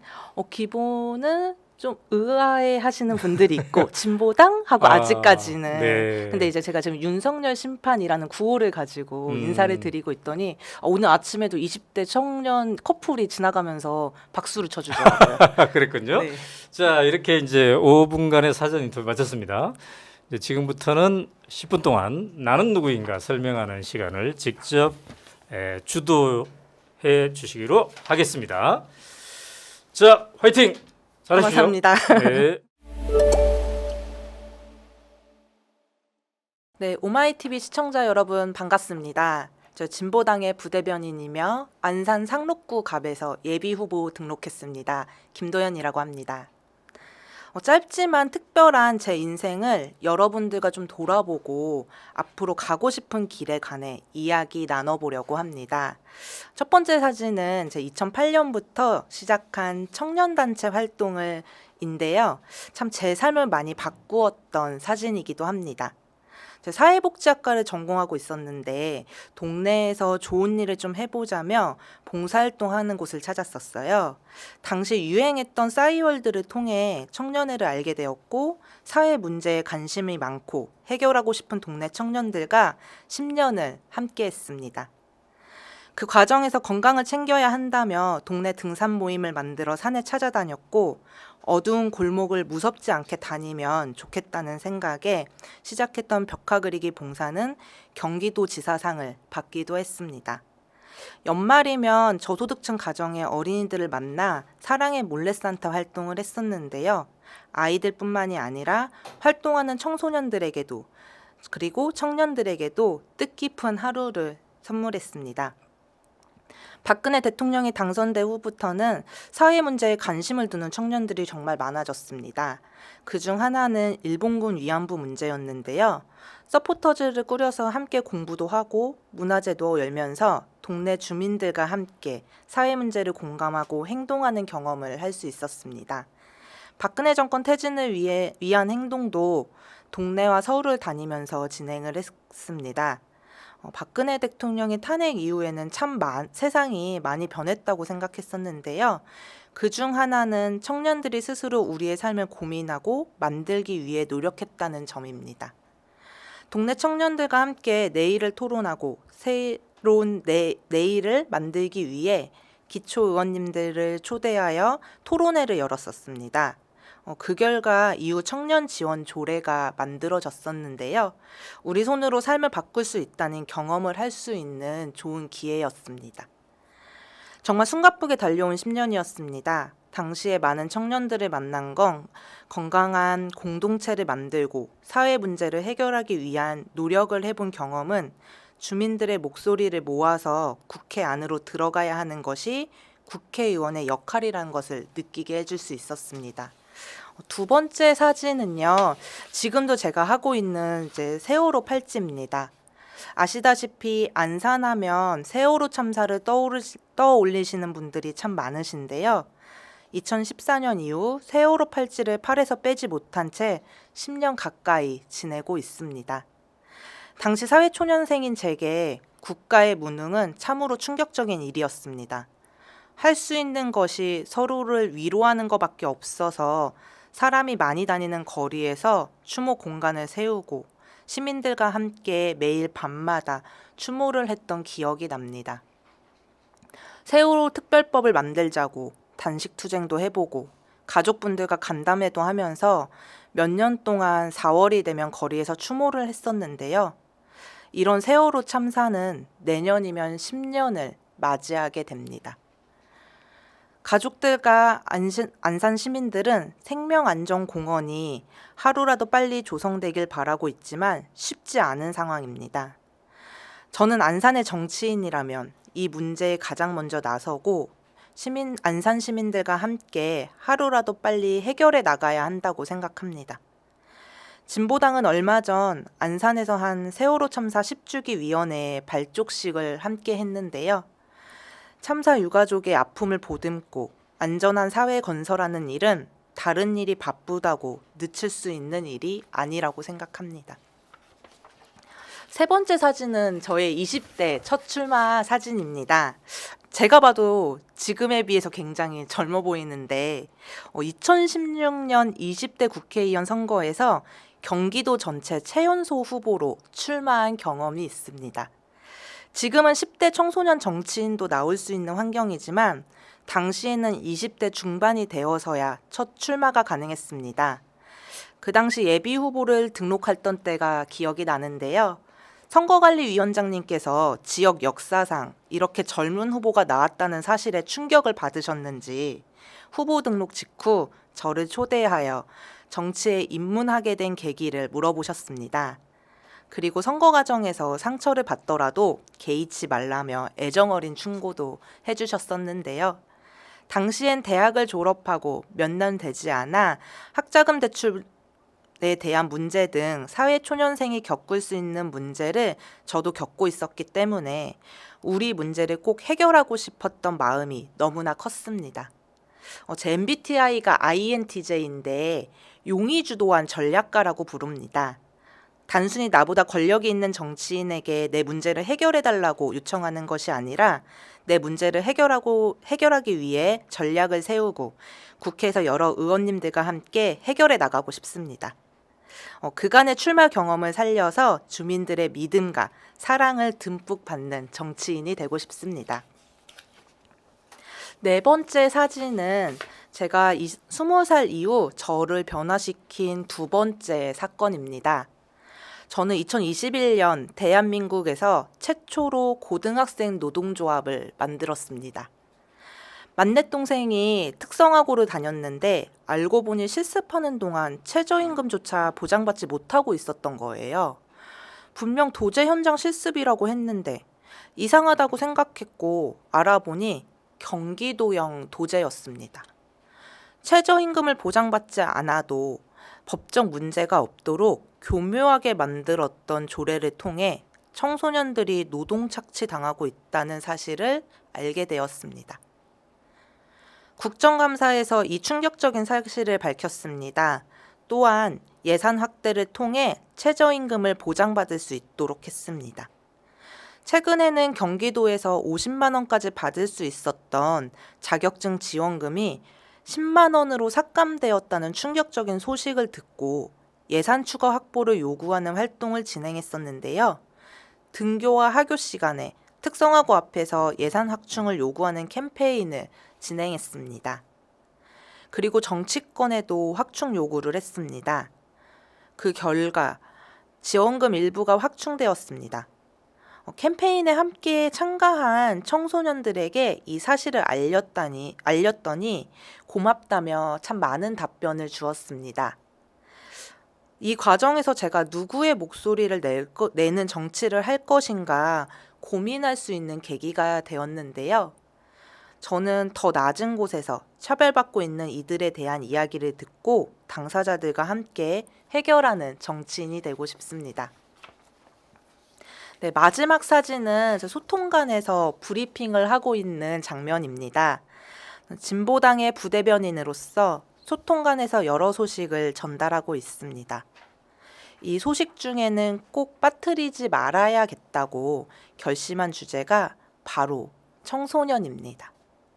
현재 당에서 청소년 특별위원회 위원장도 함께 겸임하고 있습니다.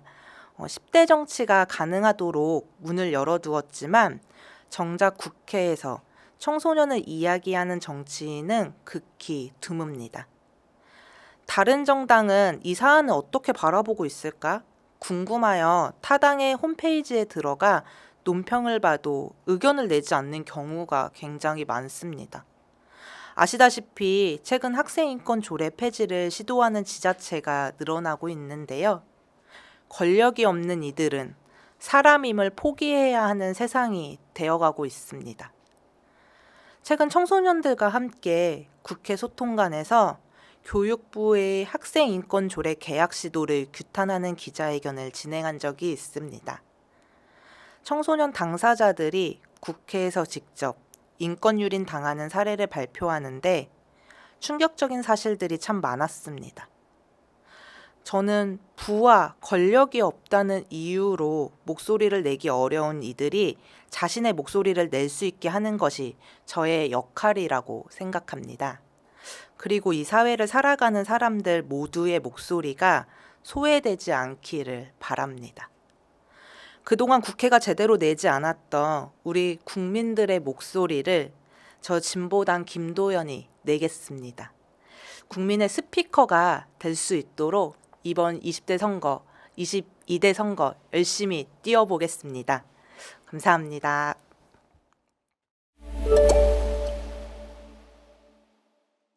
네, 10분간 고생하셨습니다. 고맙습니다. 자, 지금 이제 30대인데 세 번째 도전이에요. 네. 일찍부터 정치에 관심이 많았는데 중고등학교 시절에는 어땠습니까? 저 사실 중고등학교 시절에 좀 말을 잘 듣는 청소년이었거든요. 그래서 선생님들과 별로 그래요? 부딪히지 않고 네. 네, 열심히 조용히 공부하는 학생이었어요. 그러다가 이 수업 공부뿐만 아니라 세상을 좀 본격적으로 알아봐야 되겠다 이렇게 생각한 계기가 있었다면요? 저는 사실은 열심히 살면 누구나 좀 행복하게 살 수 있을 거라고 그렇죠. 생각을 했었는데요. 네, 네, 2009년에 이제 TV를 보는데 용산 참사가 나오는 거예요. 아, 근데 그거 보면서 내가 아무리 열심히 살아도 네. 좀 안 될 수 있는 부분들이 있구나 음. 라는 걸 처음 느꼈었던 것 같아요. 그래서 이제 사회에 대한 공부도 해보고. 네, 책을 정말 많이 읽었었던 것 어. 같고요. 그때서야 다시 현대사 공부를 좀 많이 하게 되었습니다. 그런 과정에서 내 이상을 실현할 수 있는 데는 여러 당 중에 비록 소수당이긴 하지만 진보당이네 이렇게 생각했던 거겠네요. 지금의 진보당. 네, 맞아요. 아마 대표님 아시겠지만 네. 저희가 민주노동당이 이제 벌써 그렇죠. 2000년부터 시작을 했었잖아요. 네. 근데 그때 당시에 저희 집회를 가보면 음. 민주노동당 깃발이 정말 많았었던 것 아, 같아요. 그래서 그래요. 다른 정당들도 물론 있었지만 더 좀 마음이 가는 정당이었던 것 같습니다. 아까 10분 발언 보다가 독특했던 게 고등학생들을 위한 노동조합 네, 이런 게 네. 만들어졌군요. 네, 그 만드는데 이제 같이 이제 기여를 했고. 네 맞습니다. 그래서 지금은 전국 곳곳에 있습니까?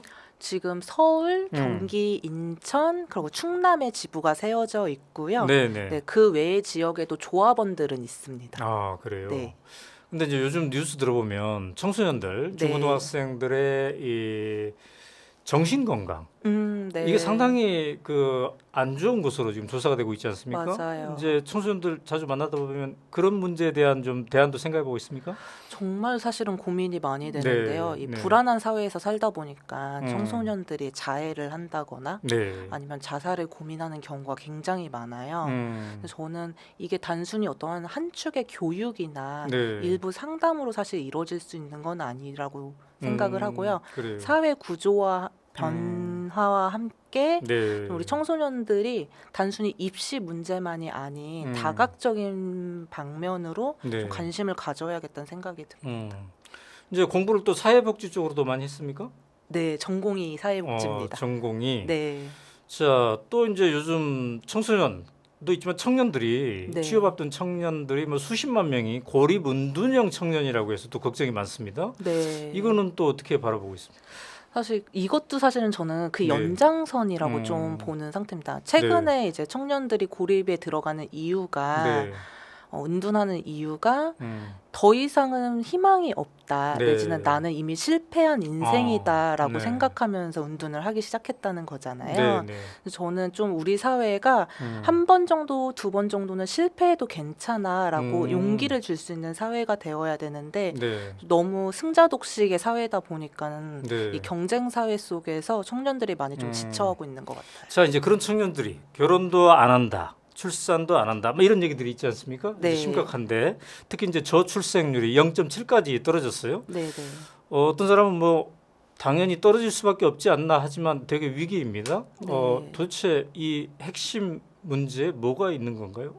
저는 안전하지 못한 사회라고 음. 생각을 하는데요. 네. 사실은 저도 30대 중반이고 네. 이제 결혼을 하고 음. 아이를 낳고 싶은 거는 사람이 살아가면서 네. 꿈꾸는 하나의 행복이라고 생각을 해요. 음. 근데 망설여지는 이유는 사실 네. 우리 사회가 나 음. 혼자 살기에도 굉장히 벅찬데 과연 내가 누군가를 책임질 수 있을까 네. 이런 고민을 한 거고 그런 제도들이 마련되지 않는다면 저는 좀 쉽진 않을 네. 거라고 봅니다. 자, 그런 청년 청소년 문제 진보당이 다른 당보다 더 잘할 수 있다. 이 점 때문에.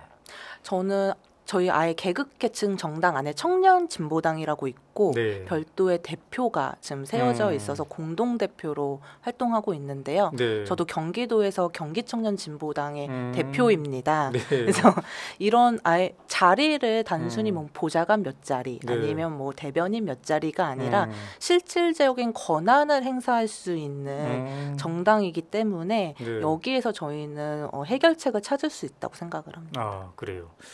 지금 이제 슬로건을 아까 뭐라고 지었다고 그랬죠? 국민의 스피커요. 아, 국민의 스피커. 네. 네. 앞으로 국민의 스피커가 되도록 잘 될 수 있도록 응원을 네. 하겠습니다. 고맙습니다. 네, 감사합니다.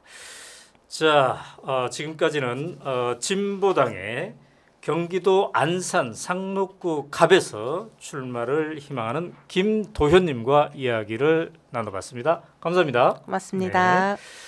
자, 22대 총선을 맞이해서 오마이TV가 마련한 대국민 출마 선언 프로젝트 나누구에 출마를 희망하시면은요. 오마이 나누구 네이버닷컴으로 신청해 주시면 되겠습니다. 오늘은 여기서 마치도록 하겠습니다. 감사합니다.